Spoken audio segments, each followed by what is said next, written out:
शाळा ही प्रत्येकाच्या आयुष्यात महत्त्वाचे ठिकाण. शिक्षणाबरोबरच आठवणींचा तो एक हळवा कप्पा. परिस्थितीमुळे काही जणांच्या नशिबात शाळा हा शब्दच अनोळखी असतो. सिग्नलवर गजरे विकता विकता आपण आपल्या आयुष्यातील काहीतरी महत्त्वाचं गमावत आहोत याची त्यांना शुद्ध नसते.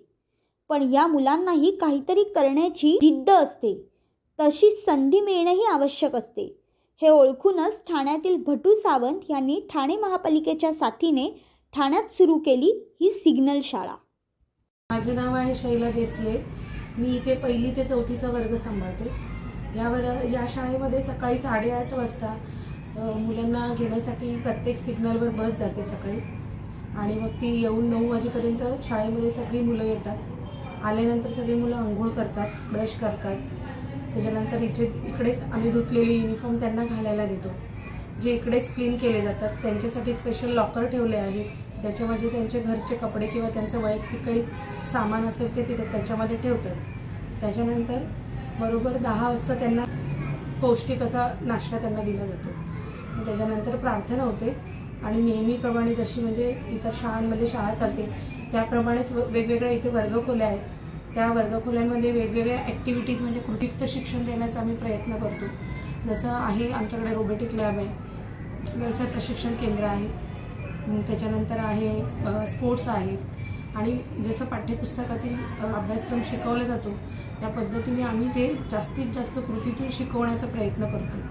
आणि हा इतर शाळांपेक्षाही वेगळेपणा सिग्नल शाळेमध्ये आहे, कारण सिग्नल शाळेमध्ये इतर ॲक्टिव्हिटीमध्ये जास्त मुलांना आम्ही, कारण ह्या मुलांकडे खूप सारे कलागुण आहेत, तर ते अजून त्यांनी चांगल्या पद्धतीने शिक्षण घ्यावं याचा प्रयत्न आम्ही करत असतो.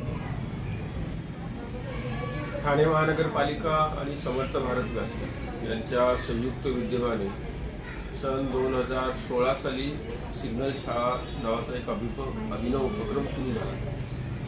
खरं तर सिग्नल शाळा का, तर सिग्नलवरती जी मुलं राहतात किंवा बेगिंग करतात किंवा काही वस्तू विकतात, तर अशा मुलांना शिक्षणाच्या मूळ धारेत आणण्यासाठी समर्थ भारत व्यासपीठाने हा उपक्रम सुरू केला. हा उपक्रम सुरू करत असताना खरं तर असं होतं की ह्या सगळ्या मुलांनी इतर तरी कुठल्या तरी महानगरपालिकेच्या शाळेत वगैरे जावं आणि तिथे शिक्षण घ्यावं. पण एकूण मुलांची जी आत्ताची परिस्थिती लक्षात घेता त्या सगळ्या मुलांसाठी आपल्या मुख्यधारेतल्या शाळा ज्या आहेत ह्या लवचिक नव्हत्या. महत्त्वाची सगळ्यात गोष्ट जी आहे ती म्हणजे भाषेची अडचण.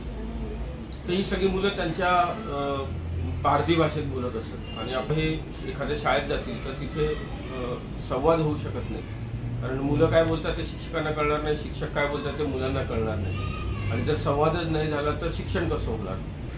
म्हणून अशा परिस्थितीमध्ये ही मुलं शाळेत जाऊ शकत नाही. तेव्हा त्यांना हवी तशा पद्धतीची एक लवचिक होऊ शकेल अशी शाळा त्यांच्याजवळ आणणं आवश्यक होतं. आणि मग ठाणे महापालिका आणि समर्थ भारत व्यासपीठाचे सगळे जे काही पदाधिकारी आहेत आणि सगळे एकत्र बसून या सिग्नल शाळेच्या या स्वरूपाच्या संदर्भात आमचं एकमत झालं, आणि 2016 साली ही शाळा सुरू झाली. त्यानंतर आता गेल्या 7-8 वर्षामध्ये साधारणतः 7 मुलं 10वी पास झाली. त्यातली 3 मुलं इंजिनिअरिंग त्यांनी पूर्ण केलं. एक मुलगा आता पोलीस अकॅडमीत आहे. आणखीन 2 मुलांनी काही टेक्निकल एज्युकेशन केलं, म्हणजे प्लंबिंग किंवा ऑटोमोबाईल इंजिनिअरिंग सारखं टेक्निकल एज्युकेशन पूर्ण केलं. आता नोकरीला देखील लागलेली आहे. तर हा ठाणे महानगरपालिकेचं शिक्षण विभाग आणि समर्थ भारत व्यासपीठाचं जे काही आहेत आणि शाळेतले जे शिक्षक आहेत किंवा अनेक स्वयंसेवी शिक्षक जे आहेत ते सिग्नल शाळेमध्ये शिकवायला येतात, हे सगळ्यांचं हे सामूहिक यश आहे असं मला वाटतं. आपल्याला दिशा देण्याचे काम आई-वडिलांबरोबरच आपली शाळा आणि शिक्षकही करत असतात. सिग्नल शाळा आणि येथील शिक्षकांनी ज्ञानविद्येचे जणू व्रतच उचलले आहे. त्यामुळे येथील विद्यार्थी भविष्यात दिसणाऱ्या सुंदर स्वप्नांवर हिंदोळा घेत आहेत. भाग्यश्री प्रधानाचार्य, न्यूज 18 लोकमत, ठाणे.